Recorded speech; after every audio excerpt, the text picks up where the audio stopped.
Hey everyone, welcome back to the Castaway Consultants, where we teach future Survivor players how to play the game by criticizing current players. That's right, we're back for season 44 of Survivor, and boy howdy, did we get a premiere. Holy crap. I'm kind of shooketh. I guess I should introduce us. I'm one of your three co-hosts, Ryan Stacy, resident Survivor superfan, and I'm joined by two wonderful gentlemen. In person, by the way. In person, we're all here today. Me and Ryan, we're always together in person, except for the very rare time that we're not. But Josh, hi! Hello. Good to be here. Yes. You drove up specially for the 44 premiere, not because your boss made you be here, right? Well, of course, yes. And then you got snowed in. Survivor comes first. Yes. Yep. We really had to earn this episode of Survivor. It wasn't a blizzard. Technically not a blizzard, but we had a really bad winter snowstorm today. We got like a foot of snow. Just miserable day. Redeemed with just an epic Survivor premiere. An all-time, I would say, top-tier premiere. Top tier. Yes. Like up there with Pearl Island's good. What's fun is it was a 2-hour premiere. We've been saying, 90 minutes. But if this is the kind of stuff that we can get from a 2-hour premiere, or maybe they're just like, wow, we had 3 medical appearances. We're going to go ahead and book it for 2 hours this time. So if you've not checked out the episode yet, do it. But for those of you who are new around here, this might be your first season. What we do here on the Castaway Consultants is we're trying to really teach you how to play. That's kind of our focus. Is we want, if you ever go on Survivor, we're here to consult you on the best ways to play. And what not to do. And boy, oh boy, do we have a lot of what not to do tonight. Yeah, and one general feeling that I get about this cast, even though they are the kind of rah, happy-go-lucky players that have been cast kind of ever since, Lynn Spillman left or departed or, mutual party. I'm not sure how that went down. But they don't seem as game body. I'm not saying that the past casts were game bots, but there are a lot of people here who love Survivor who have no idea how to actually play it. That's true. And I am kind of excited to see what happens. I'm so excited. Yeah, I'm by far the best of the most recent 4 season premieres. This is the one I'm most excited going into. This should be fun. I'm really, really curious because, man, we got some really bad gameplay, and I am here for the bad gameplay. Mm-hmm. And with that, should we get into the spoiler section? So spoiler alert, go check this episode out now. 3, 2, 1. All right, so this episode is called I Can't Wait to See Jeff. Which is coincidentally what Jeff says to the mirror every morning when he wakes up. It's true. And it's the opposite of how I feel about Survivor. Ryan's never getting on Survivor. All except for one part of the episode. There was one thing that will live as a GIF of Jeff. Yes. Perfectly. We have a legendary Jeff GIF. A GIF. So let's go over this cast real quick as we get into the episode. 18 people, 3 tribes. Let's start on the Ratu tribe, the Orange tribe, also known as the Cluster F tribe. Yes. God, I love this tribe. I hate this tribe, but I love this tribe. The official name of this tribe is the Cluster F. Yeah. So we have 6 people. We have Brandon Cotton, a security specialist from Pennsylvania, and I believe he is a former NFL player. We have Jamie Lynn Ruiz, a yogi. This is her job profession, a yogi from Arizona. And boy, oh boy, is she my favorite. No sarcasm detected. I am sure she's a lovely person. I don't think I could be friends with her. She is a bright and shining light, as Jeff would say. I would love to see Brian interact with her if she was on his tribe. Dude. Oh my god. Oh no, I can't wait to be in Fans vs. Favorites 3, and she's going to be on it, and I'm going to end up on a tribe with her, and I'm going to die. You've seen her for 1 episode. Yeah, no. Overreactions. Yeah, we jest. We love jest. overreactions. Yeah. Oh, yeah, yes. We're a show, too. We got a celebrity, actually, on this season, from Letterkenny. Derry from Letterkenny. In all seriousness, Kane Fritzler from Saskatoon, Canada.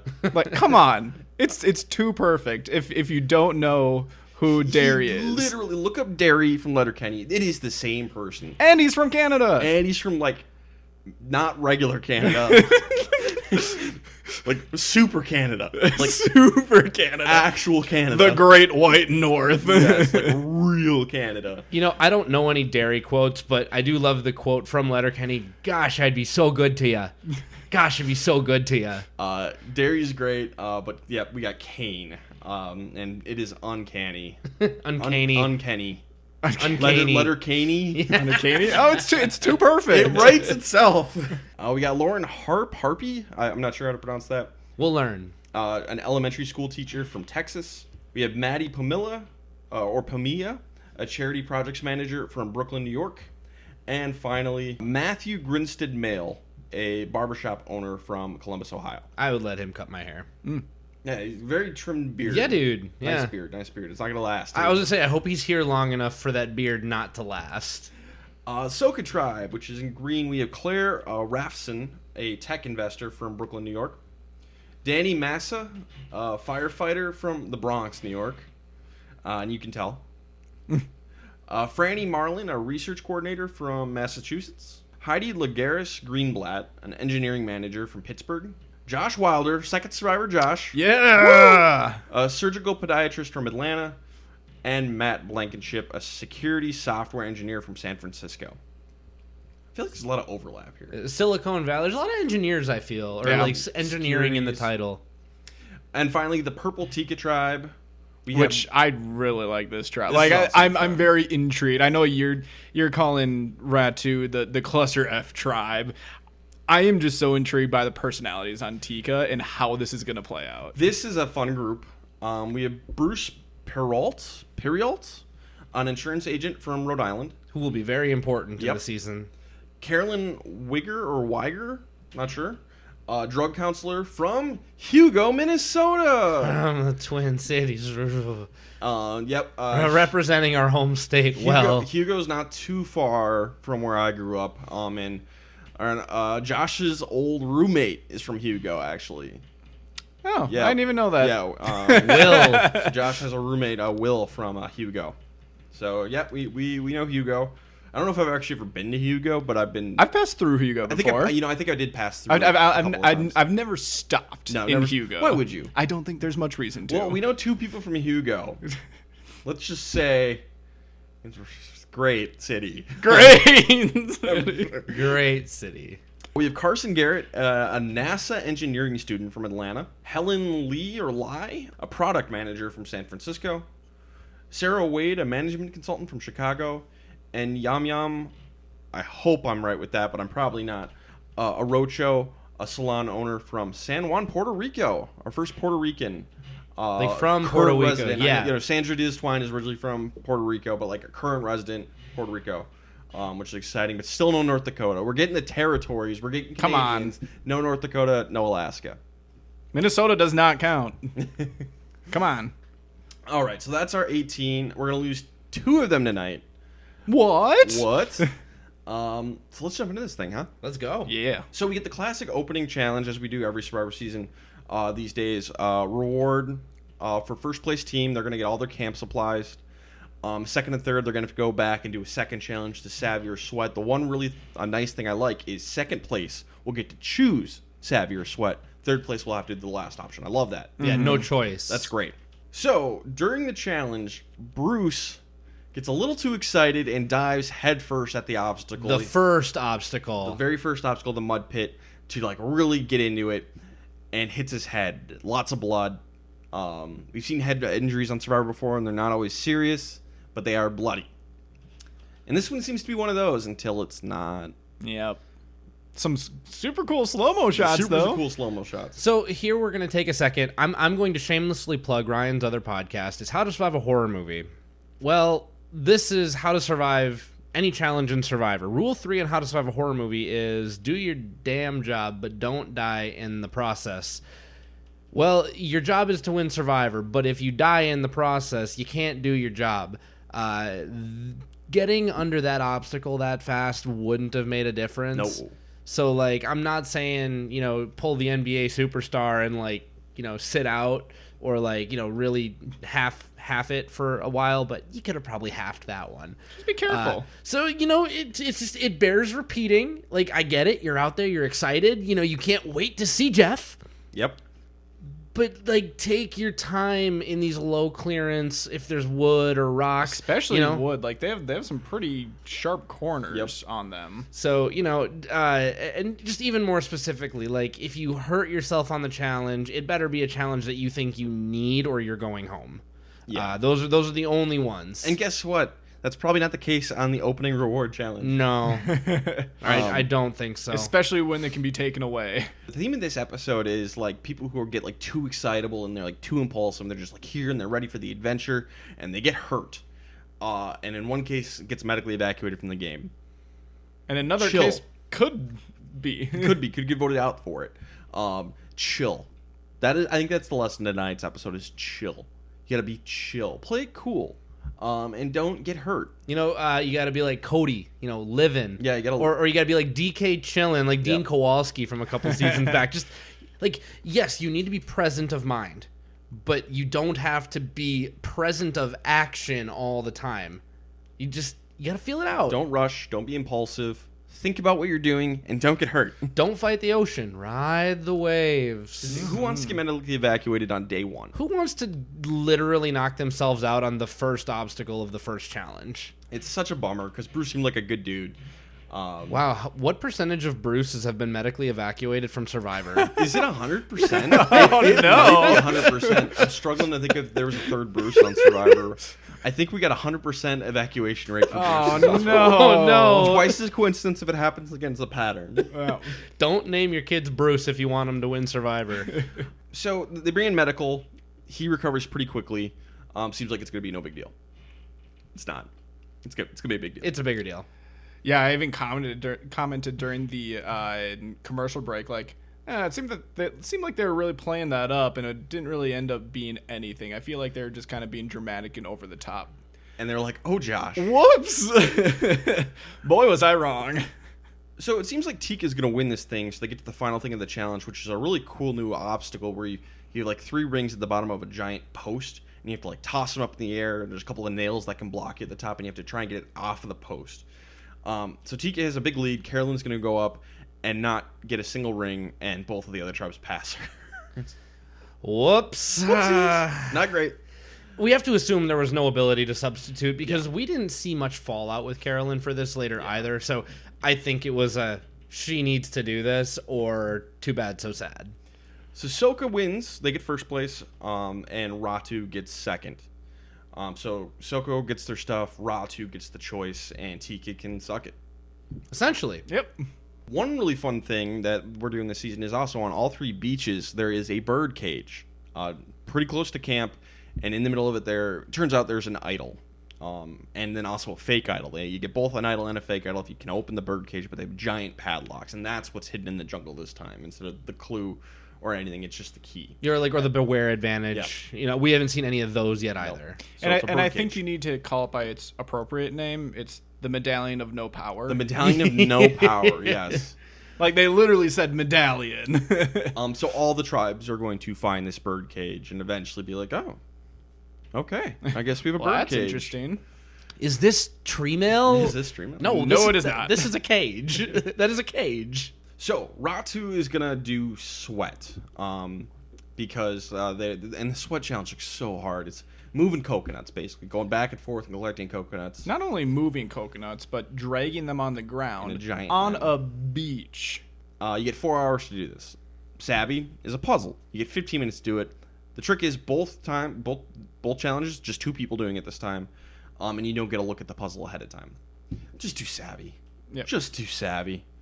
I think we can lock that in. Yep. Period. It's over. Just do Savvy. We somehow debate this every single season, and I think there's always just kind of been a little bit of an argument for sweat or for Savvy, like one way or the other, and they've changed it like almost every single season, just like tweaked it a little bit to favor it one way or the other. I don't think there's any reason, unless there's massive changes. I think 15 minutes. Yeah. Just do that one. And if you get it wrong, sorry. Yeah, you'll get over it, and you don't. And Brandon's gonna volunteer to do sweat along with Matthew. They both volunteer. And Brandon's gonna basically die in the immunity challenge. Coincidence? I think not. Yeah, I don't. I that is correlation. Yeah. 100%. This stuff wears on you, especially when you're as muscular as Brandon and you're not getting the nutrition or the exercise that you're used to water. getting. The recovery, the good sleep. Yep.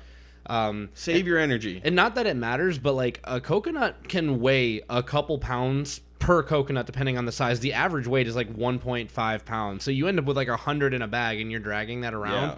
That's going to kill you, dude. Yep. Back and forth all day long. Did you look up the weight of a coconut? Yes, I did. Okay. I tried to be prepared How here. does he know this? I mean, I've lifted a coconut before, and I'm like, that's heavy, but I wanted to. Yeah, they're heavier than they look. This is an audio, like we have YouTube, but I don't have a coconut here for scale. But here's how a coconut would look. Yes. So they both volunteered to do sweat, which is stupid. If you're the other four, let them. Well, yeah, you're letting them isolate themselves, and you're letting them earn you flint, and you're in the grouping of 4. Yep. So it's a win-win-win for the 4. It's a lose-lose-lose for the 2. Maybe a quasi-win, like, hey, I've got your back, you got my back. This is gonna bond Matthew with Brandon to a certain extent. To a certain extent. But I think as consultants, we could say pick Savvy unless you have 2 idiots who volunteer to do sweat and let them do it. If people are like trying to volunteer, you'd be like, I don't feel comfortable with that. I'd rather do Savvy. Do not do it. And I'll go one step further. So they made you choose 2 people for Savvy this time rather than it being a group effort like we've seen in the past. It's only 15 minutes. You're only away from the 4 for 15 minutes. That is worth the risk of like losing your flint for a couple days. Because the most important thing, social connection. Yes, it's time with your people. That's priority 1. Yep. Brandon and Matthew are going to get it. Barely. Barely. It's probably the closest Savvy or sweat one I think we've had. Yeah, I agree. On Tika, they have to do Savvy. Works out pretty well for them. Helen volunteers. Carson is kind of voluntold to do it.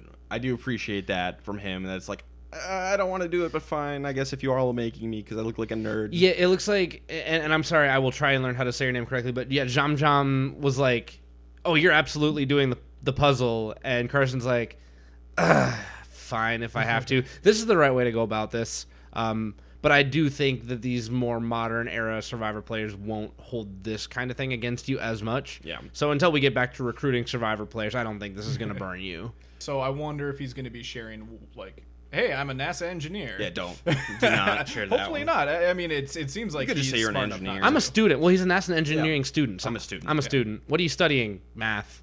Engineering. There's enough other engineers here. Yeah, That you're fine. You'll bond over that. They solve it. So good for them. They say the word nexus, so thank you, Helen. So yes, duh. They Yeah, solved Helen it. says the word Nexus. I think they're going to be fine. Yeah, it wasn't even Carson who said Nexus. Yeah, that was Helen. Let's take a look at this nexus. I'm like, yeah, they got it. So over on Soka, Franny and Matt bond. They make an alliance.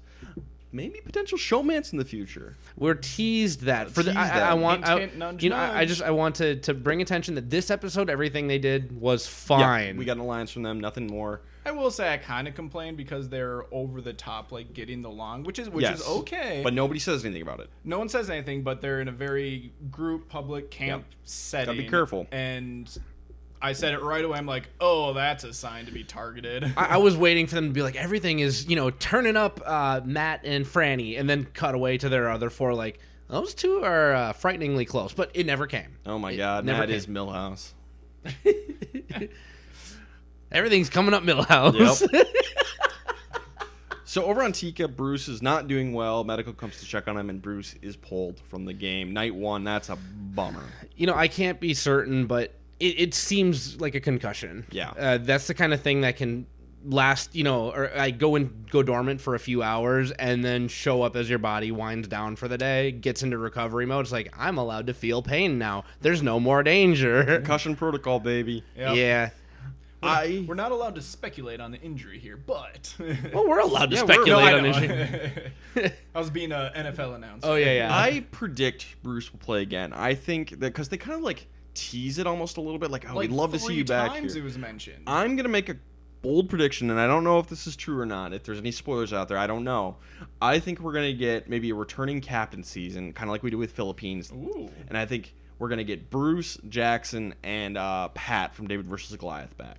Yeah, it'll be interesting with Jackson because that situation was a little different. But assuming that he's got it straightened out, I wouldn't mind to see Jackson back. He was fun and had potential for the half an episode we had him. If you get medically evacuated, generally I want you back, unless it's like Mike Barassi from Samoa, like you're too old.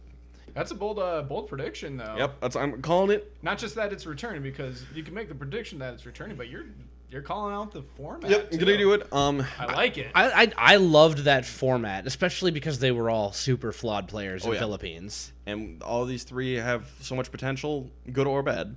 Most recent rewind that we covered. Yeah. Yes. Check it out. Yeah, check out our rewind series on Philippines. I figured we can take big, giant swings now because apparently we have no idea what we're talking about with season 43. So it doesn't matter. Nothing we say matters. Oh, I can't wait till we get to that part of this episode. We have no credibility. No credibility. Nobody has any credibility. No. Over on Ratu, Matthew kind of takes in the leadership role, which you don't want to do. Nobody is mad at him yet for doing it. It seemed more of a passive leadership role. I think the way that Maddie narrated it was, no one here really knows what's going on, so we're good with him kind of letting us know. So, like, if it's got to happen, it's got to happen, but generally we don't like this. Don't like it. And then Matthew's kind of like an outdoorsy guy, adventurer type, so he sees the giant rock that has been just around since we've been in Fiji and decides to climb it. He falls, dislocates his shoulder. He does pop it back in, cuts himself up pretty bad. On the foot and arms and back. Medical is called in, and he has to keep his arm in a sling for a while and got to be careful. That's great for challenges. So I would like us to rewind to just a little bit earlier than this episode where, you have to do your damn job, but don't die in the process. This wasn't even in a challenge, dude. Don't climb Slime Rock. Yep. I think I'm going to start calling it Matthew's Rock because we've never seen anything else interesting happen to that rock. It's just been a background piece forever. And you know that Matthew's been watching that rock for like 10 seasons of Survivor. If I get on Survivor, I'm going to climb that thing. No, don't climb Matthew's Rock. Don't climb it. And even worse, first of all, really cool shot that they had with a drone above the rock as he was climbing up. But that really just cemented it for me. Like, why are you doing this? It's not like you're gonna fall into the water. Yeah, you're gonna fall into rock, onto more rock. Yeah, and it does not look like it's dry. Nope. It's don't do this. Just don't. Chill. You gotta have an adventure, man. No, the real adventure's the friends you made along the way. Yeah, Matthew's got real Labrador energy, and he needs to chill out, man. Did we cast Mr. Peanut Butter on this season? My favorite thing was afterward, he's like, I knew it was a bad idea, but I did it anyway. That's the voice of a man who has done this before. And won't learn from it either. He'll probably do it again later on this season. He's going to be double slinged. I love you, Matthew. This is all in jest. Over on Tika, Carson, Sarah, and Helen make an alliance. We also get Carolyn feeling on the outs. She's like, I'm always the weird person. Cut to a montage of Carolyn being weird. Yeah, we didn't even talk about the first confessional of the season where we missed that. Where the producer was like, just say your name and what you do. And she's like, wait, but what do I do? And the guy's like, this is literally the easiest one. And that right there tells me that she was cast for a very specific reason. We've been wanting, actually Ryan has specifically been championing like for producers to get more of these random wild card people. Daddy Maria, baby, high five. Or anyone. Reem. And this is exactly what they're doing, and you can tell because they're so meticulous about their casting process. You're not gonna cast someone who struggles that much in a confessional setting, unless they're there for a very different reason. I would not mind to going back to a more archetypal casting process if it means that we're getting greater diversity of personality. As you know, we can do diversity of nationality, of ethnicity, of all of that, but we also need diversity of personality. You can't just do Survivor Superfan and have them be LGBTQ or have them be black or white or whatever. Like, we need difference of personality, otherwise this is not a microcosm of society, and that's what makes Survivor fun. And it feels like we have that. Yeah, it does. I think we're looking good this time. Carolyn's gonna be fun for the very brief time she's here. I hope she sticks around. I hope she's here for the long haul, baby. Come on, final 3 goat. Let's go. Anyone who's been following my progress in the rewinds, I was very anti Abby Maria, and then I watched Philippines, and now I'm very pro Abby Maria. And Carolyn seems like a lovely person. that will annoy the crap out of everybody on this island, and I am so excited. So we get Mystery Adventure Island back. One person's got to go. On Tika, everyone wants to go, but they draw sticks. No, don't go. We don't go to Mystery Adventure Island. Bad. They obviously don't listen to us. Yes. I don't hate it for Carolyn. I'm going to be honest. Fine. Carolyn can go. If you're in a bad spot, fine. But don't go. Yes. Draw sticks. Sarah's going. Soka, they all draw sticks. Matt's going. He does not want to go at least. Good job. They drew the sticks. Cool. On Ratu, they do a rock draw. And Lauren is the one who did the rock draw together today. They put the rocks in the bag, one gray rock. She felt the rock, knew which one was gray, so she rigged the game to get herself sent to Mystery Adventure Island. Okay, that's really smart and clever, but don't do this. Oh, I love it. It was great, but you don't want to go to Mystery Adventure Island. Yes. It's weird for me because in season 44, these guys have seen 41 and 42, so they know that someone has to go, and they know that the most fair way for it to happen is random. So given that it is right on the heels of 41 and 42 for this cast, they're probably not going to hold it against her if she randomly goes. I still don't endorse it, but you know what? If she's going to go ahead and make the move, this is, I think, the best way to go about getting to Mystery Adventure Island. Sure, but you don't want to go to Mystery Adventure Island. Agreed. I'm just acknowledging that middle part. This is the best way to do something stupid.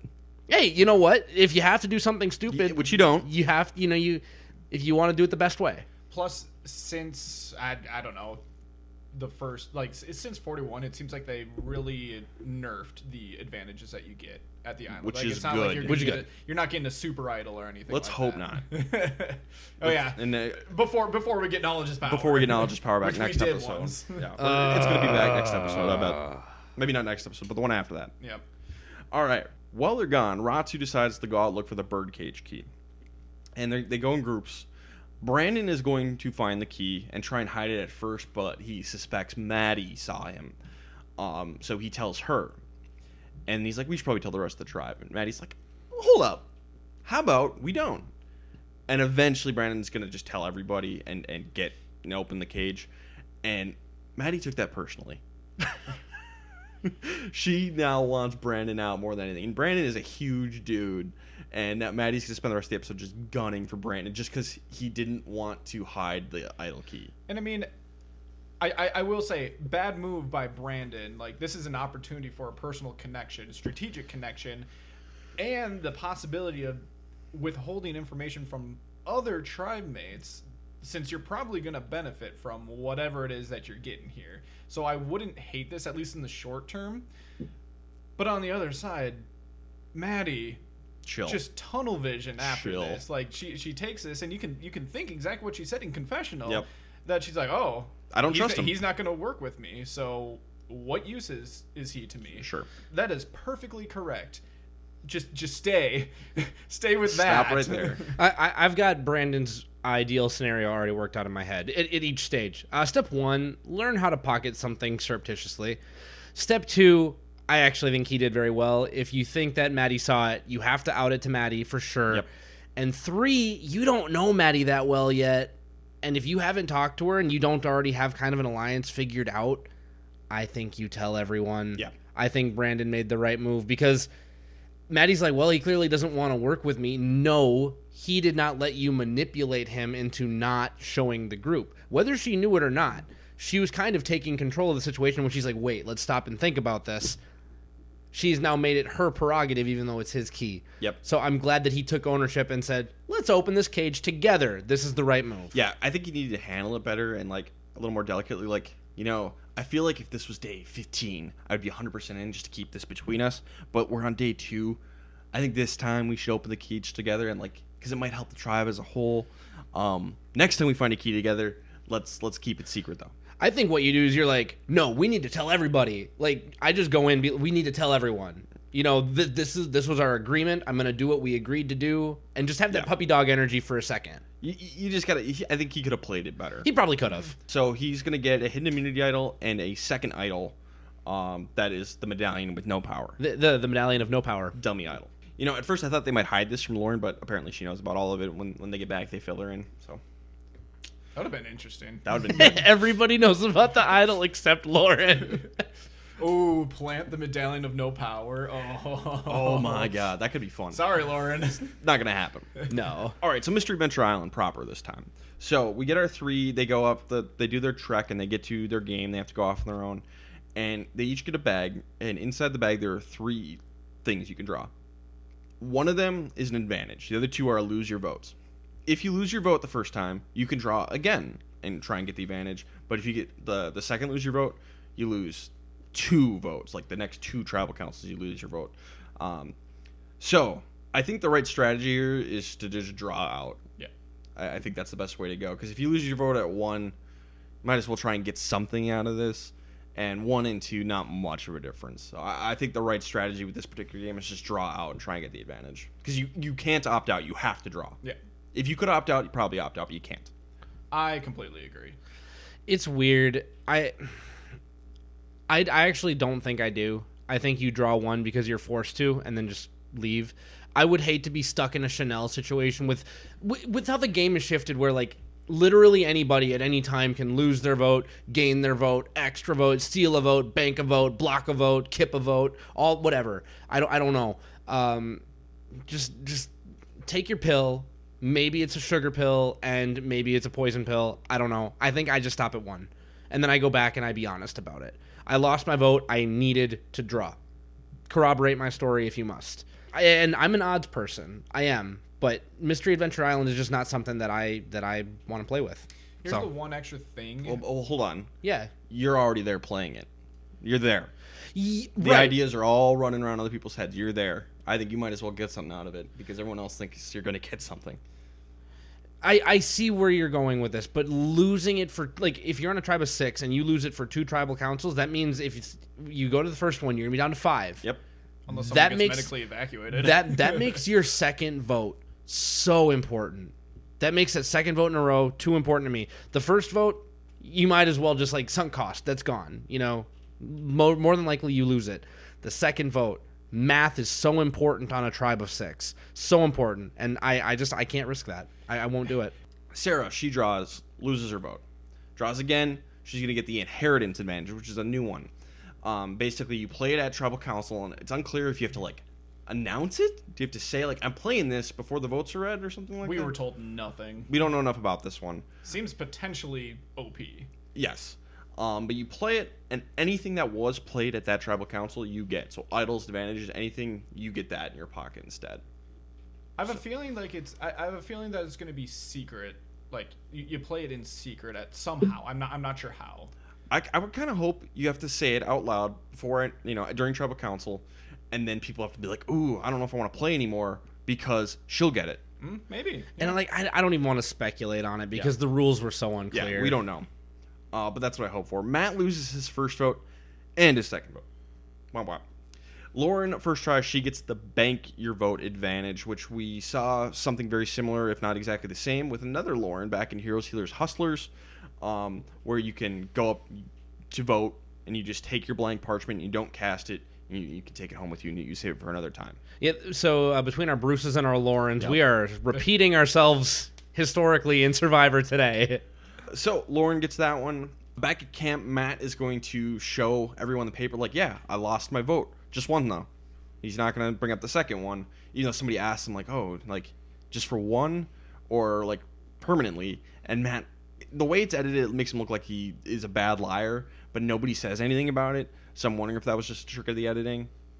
But what we're showed is Matt is a bad liar. It seemed weird. Yeah. Or it'll have a payoff.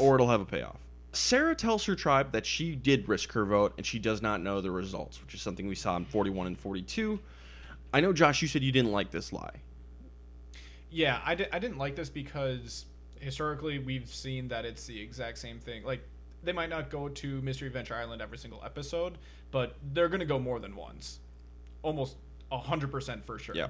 And when they do, it's going to be the same exact thing, most likely, as what you just went through. So if you put together this lie, like, because she's putting together the ship wheel lie of, risk or protect, and she's like, oh, but they tweaked it a little bit to be whatever. Who cares?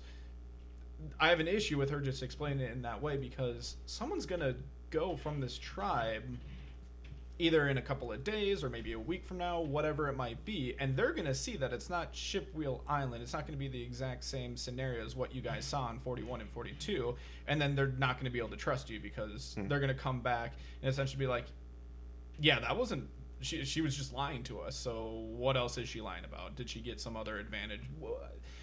It just seems like a dumb thing to do. All right, what would you do if you were in her situation?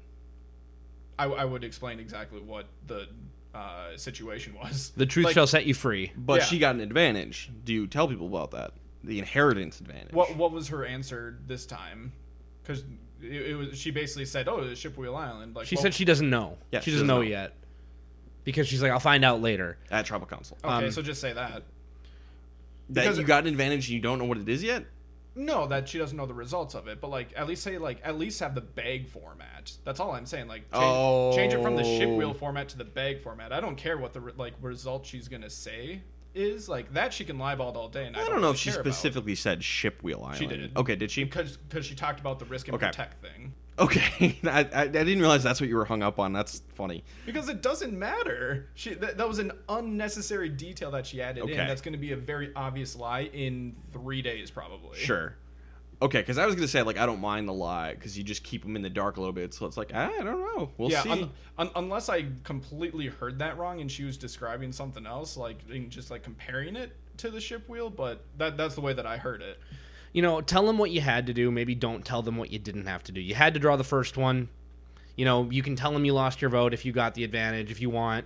Or you can tell them I got the advantage. I'm going to play it as soon as I can. Sorry, guys. I didn't want to go. Or I lost my vote. Don't tell me drew a second time I got an advantage. I kind of like what she does, actually, because it gives them all a question mark, but she knows the right answer, and they don't quite know. So it could blow up in her face. All of Mystery Adventure Island can blow up in your face. I think Sarah probably handles everything the best in the end.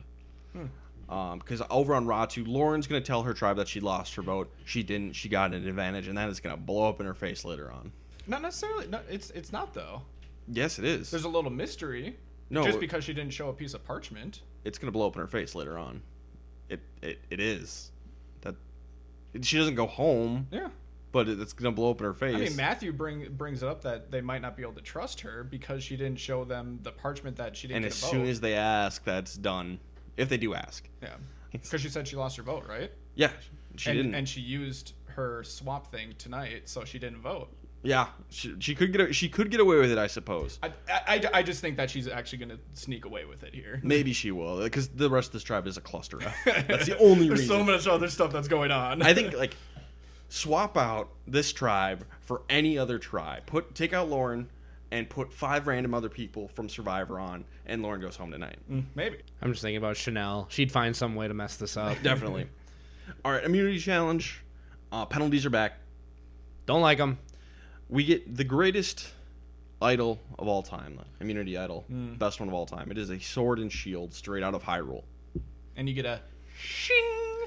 Every time he draws it out of the shield like he's some epic gladiator. He is King Spartacus. It's amazing. It is so cool. And I want that Jeff GIF now, internet. Please. So this Ratu tribe, I mean, they're going to lose, but they get a little bit lucky because Matthew can sit out with his busted arm because Bruce got evacuated. Claire's going to sit out as well, and this is where Claire's like, hey, Matthew, what happened like with your Mystery Adventure Island person? And Matthew's be like, oh, yeah, they lost her vote. We don't really know what happened. And she's like, oh, that's interesting because our guy, when he came back, he showed us the note and said he lost his vote.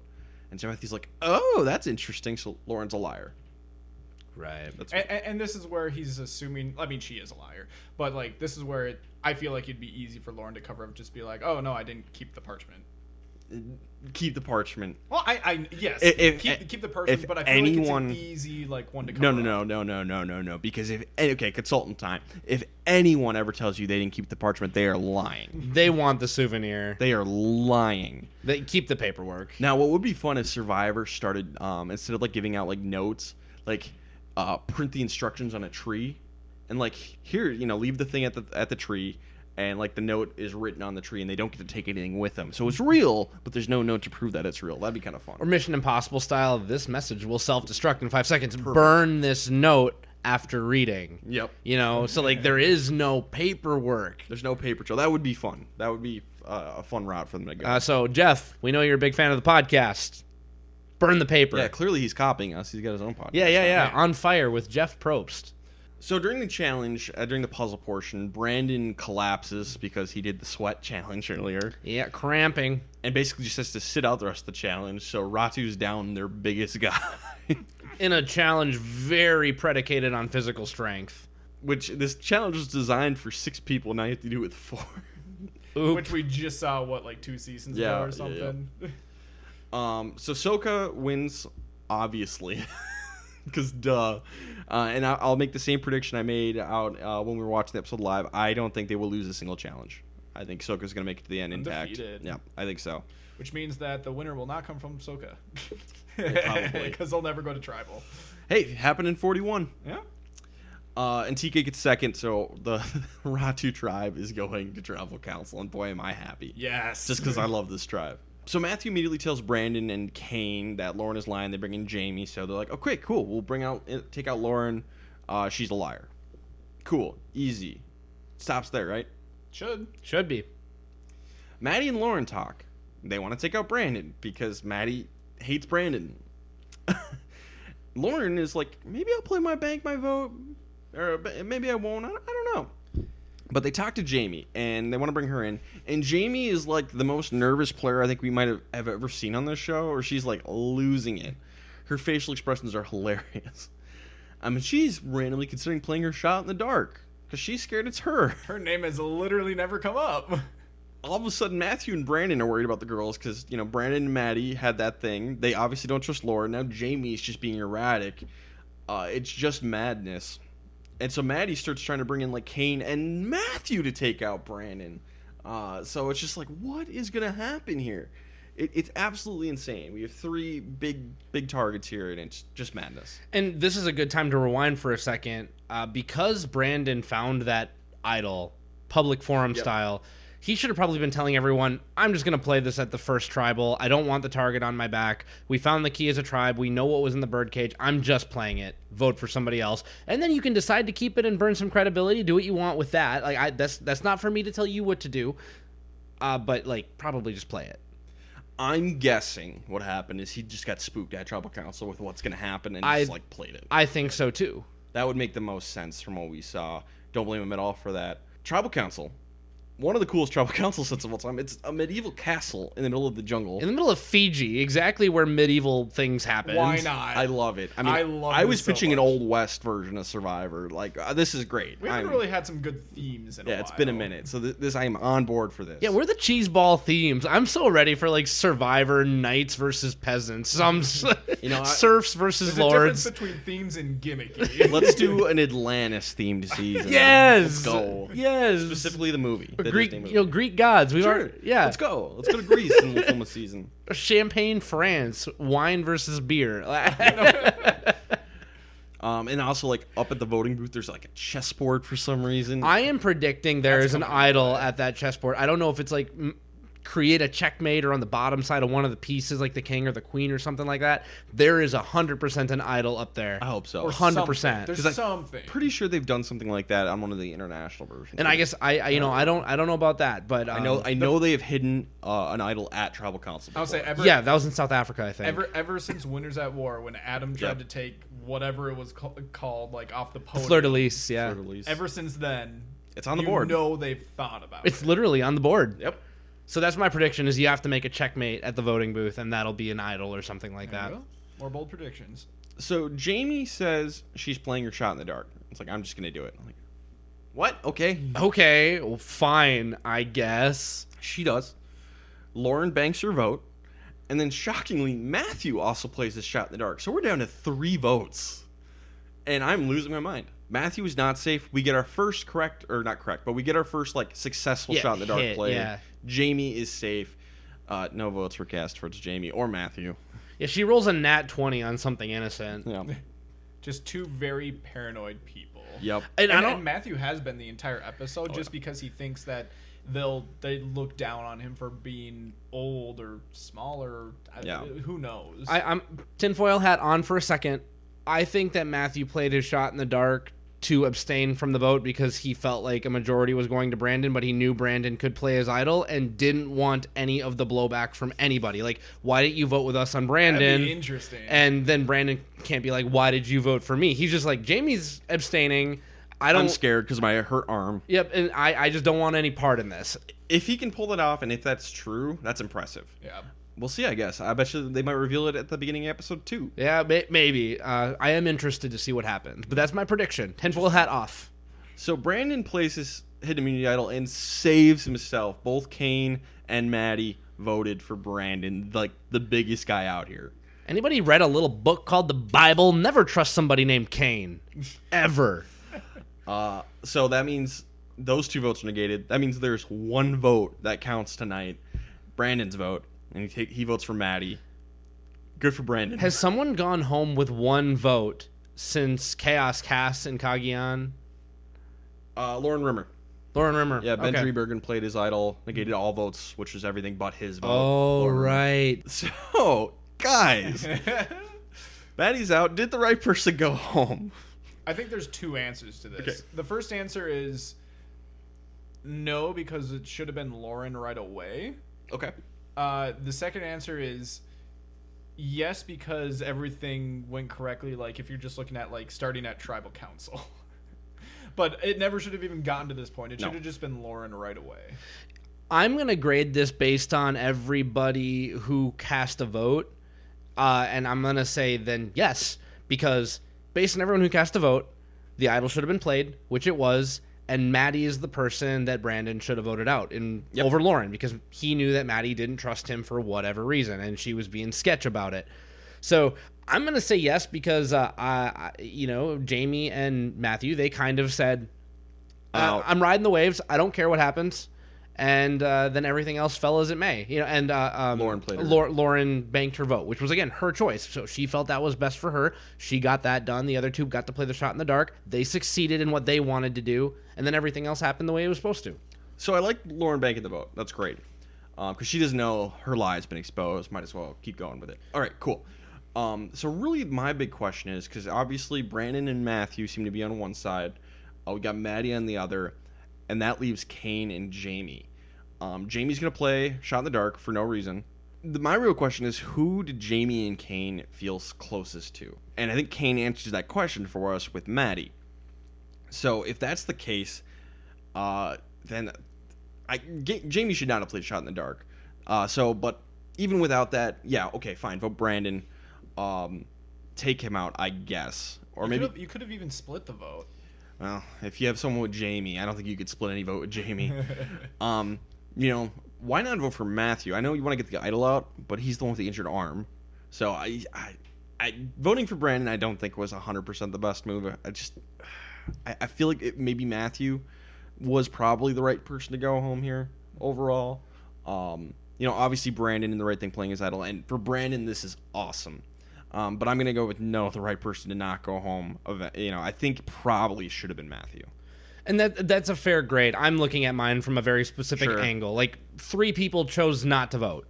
Yeah, from those 3, sure, yeah. But how we got here was just a mess. So ultimately, I'm gonna give no. Fail to everyone but Brandon at Tribal Council. I have plenty of marks against Brandon before this. But yeah, Maddie's out of the game. What an episode. So we always ask Twitter what they think. Did the right person go home? What did Twitter have to say tonight? Yes, Twitter. So asking, did the right person get voted out tonight? 63% of people said yes. The right person did get voted out. I feel like they just didn't like Maddie. They just didn't like the vibe that Maddie was giving off. Or it's more of just like a, sure, I don't know what just happened, so sure. We just watched 2 hours of something. Yeah. All right, let's get into best and worst player of the episodes. And reminder, since 2 people went home tonight, we are allowed to give out 2 of these each. So I'll start us off with the best players. I'm going to give mine to Carson and Helen. They both solved the Savvy puzzle. They both got in the line together along with Sarah.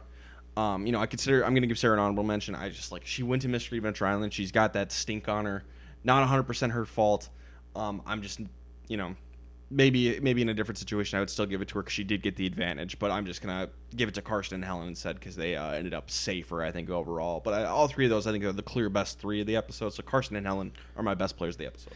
I went a slightly different direction. I will agree with you 100% on Carson, all the same reasons. I like the way he handled the savvy thing a little bit better than Helen. Yeah, he's number one. My second one is actually Brandon, and I think I know why you're not going to give it to Brandon, mostly because he chose to participate in Sweat, I think was the big knock that you wouldn't have mentioned. But for me, Brandon's probably not like a savvy kind of guy. He said so himself, and he wanted to help the tribe. He bonded with Matthew over it. I don't like the choice. I just say it's not a big negative. He got the key, and it's not really his fault that someone saw him get the key. I like the way he handled the situation. He made it public for him, and then he played the idol to save himself. Even if he did not plan on playing it and he got just like scared at tribal, that still counts. Full marks. Exactly who would not work with him is now gone. He's still here. He found the idol. So it's Brandon for second player for me. Second best player. Carson is my number one. Josh? Thank you for helping me make up my mind, Derek, and actually changing my mind. I originally had Brandon and Carson, but I was really having a tough time of deciding between Carson and Helen, and I just really couldn't figure out something to differentiate the two of them. But now I don't have to decide because I'm actually taking Brandon off my list. And just doing... and doing Carson and Helen instead. Because of Sweat? Because of Sweat. I just really did not like it, and somehow when I was choosing the best player of the episode, I completely forgot that he did that. It was early in the episode, so that's probably why. But that, along with, he played the idol correctly, but getting up until that point was also a mess. So it's like, okay, you kind of fall just slightly below what I would consider good enough for best. So, Carson and Helen. I can see it. Yeah. Well, let's get a worst player. Derek, who are your two worst players? So my first one is Matthew for being dumb and nearly killing himself on a rock.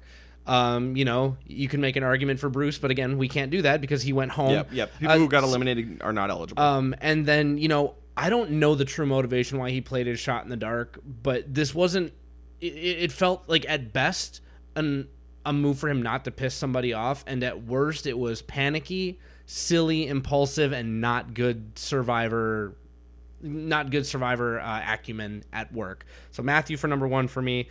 And the next one, I had Kane because I don't think that voting Brandon was in his best interest. I actually agreed with Ryan that it maybe should have been to Matthew or maybe just voting out Maddie or Lauren and sticking with a Brandon who can be someone to lift the tribe up physically until they get out of trouble because punitive challenges. And then a bit of a Mitchfield because even though he's not as physical and muscular, he's still a big dude. So I think that Brandon is going to be less likely to be super tricky and whatever, but that's maybe me just stereotyping based on what they gave me for Brandon in the edit. So, I gave Kane for the second one because I think he's in a lot of hot water on that tribe now. Interesting. I wasn't really considering Kane too much. I went with Matthew as well. Mostly because of the rock. Matthew's rock. I also want to throw out he did Sweat as well. He also did Sweat. He also completely volunteered just as much as Brandon did. And it's not a big point, but he's really focused. This wasn't really in the game. It was just more that in confessionals, but that can come through on your gameplay too. But he's really worried about how he's perceived by the tribe, which is good. It's good to be self-aware of those things, but it's over the top almost. That he's just so worried that he's going to be seen as weak, essentially, by his tribe. And he just needs to refocus on what that might mean to other people. So I'm just going to go with Matthew on that. The other one I went with is Jamie. It just seemed like she was a very unreliable person within an alliance. Completely used her shot in the dark, potentially leaving other people out to dry depending on how the votes laid out. And whether or not Brandon used the idol doesn't really matter for that. I just think that she showed how easily she might be able to crack under pressure here. I agree with Josh. I have Matthew and Jamie.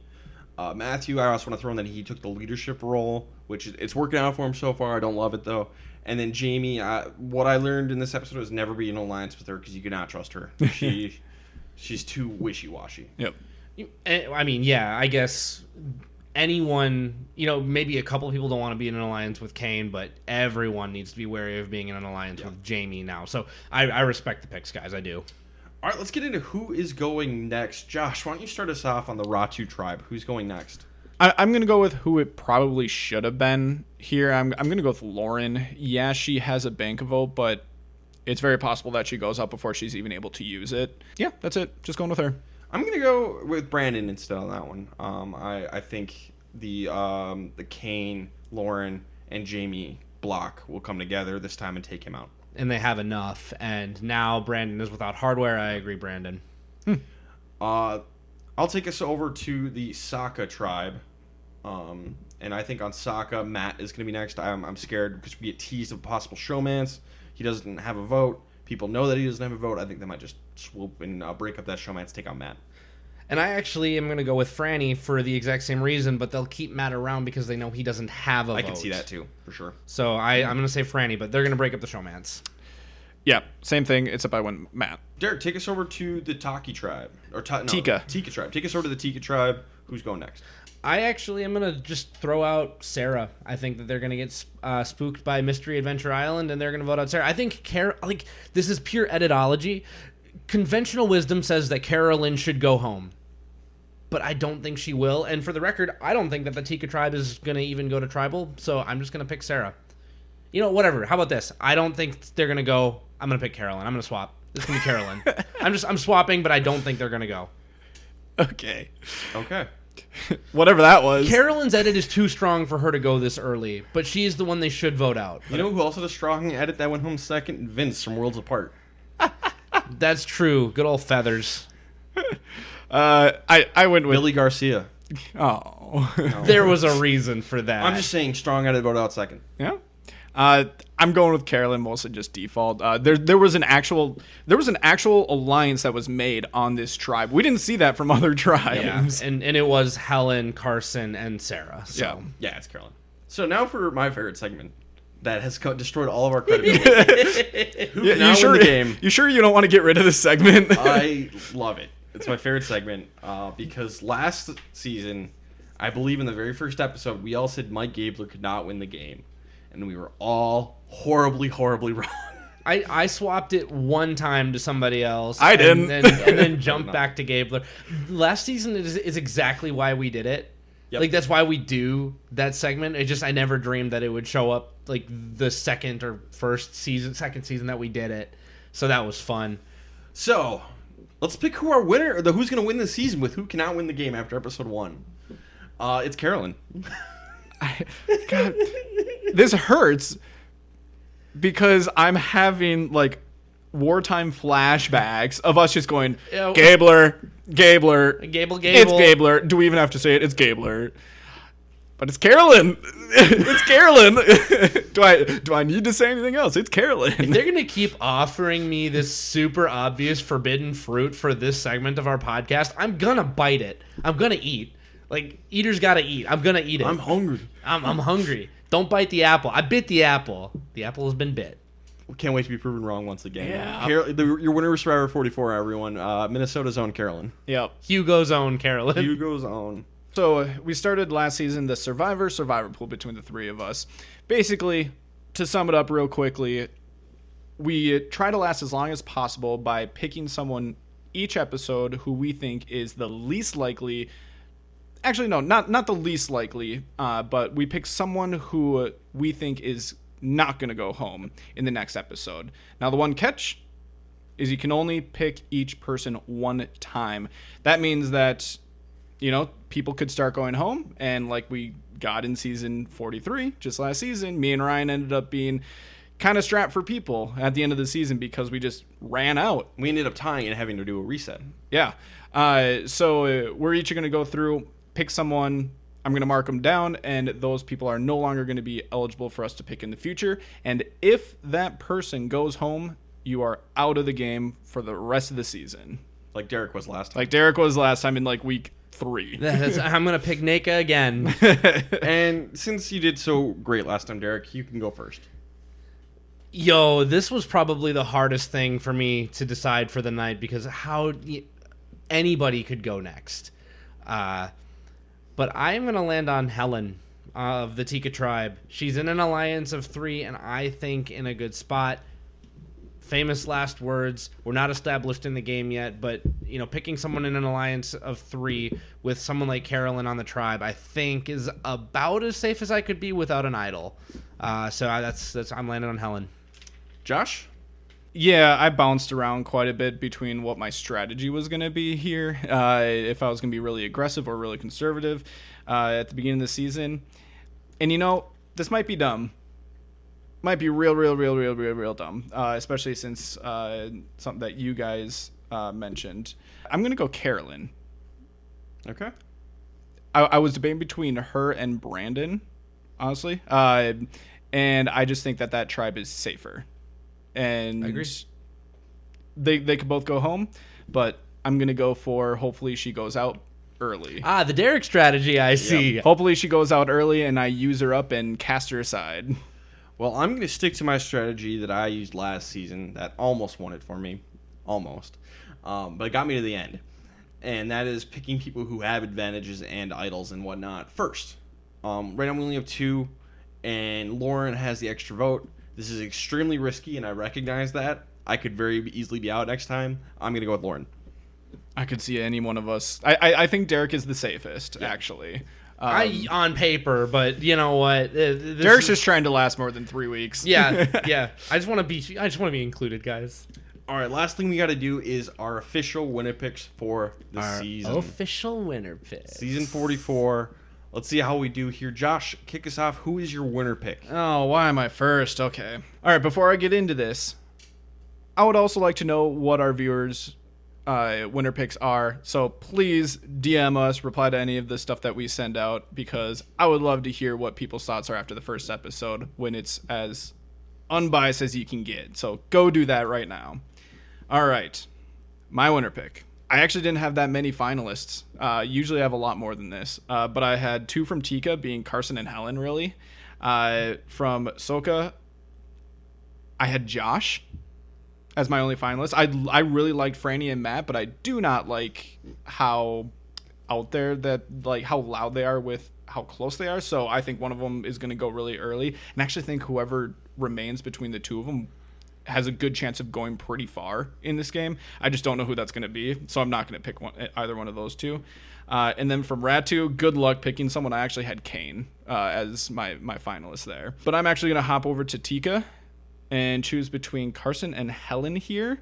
I know I'm not going to pick Josh, even though I really, really, really want to. The old Ryan rule. And if he wins, that's my own fault. Yep. But I'm not going to do it. I don't live by the same rules as Ryan. For the best. Yeah. Carson seems like the type of person who could go pretty far in the game, but I think he's... I feel like we've seen that archetype before, and it's going to get snuffed out in early post-merge.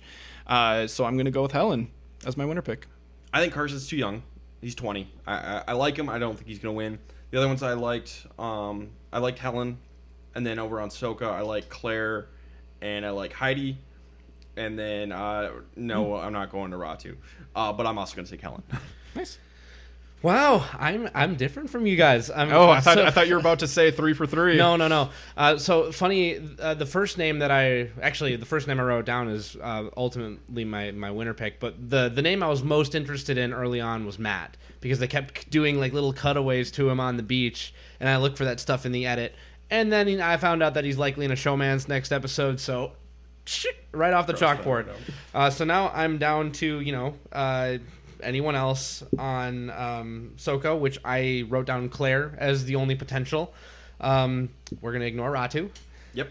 And then I actually have 2 picks from Tika. This is nothing against Helen. I just felt like the difference on the savvy thing is enough for me to only consider Carson. But someone else we haven't talked about, Jam. And I like the fact that Carolyn was talking with him, and we never saw him officially in the Alliance of 3, but we never saw him on the outs, and I really like this Tika tribe. I feel like they're set up to go far. I'm picking Jam to win. Okay. Jam is Derek's pick. Interesting. All right. And, All right. And for the record, Josh, I agree with you. I think Carson is going to go far, or he's going to go like deep enough into the game to establish himself as a good quality character, but I don't think he makes the distance. Yeah. Yep. See, I just saw like essentially Christian. I'm just like Hibiki? because it seems like he's the same person. Like, sorry, but All right. Let's wrap things up, huh? That's been a long one. Yeah. All right. Well, we'll see how the season goes, and we'll see how our picks goes. But you can follow us on Twitter at Castaway Pod. You can follow us on YouTube, Facebook,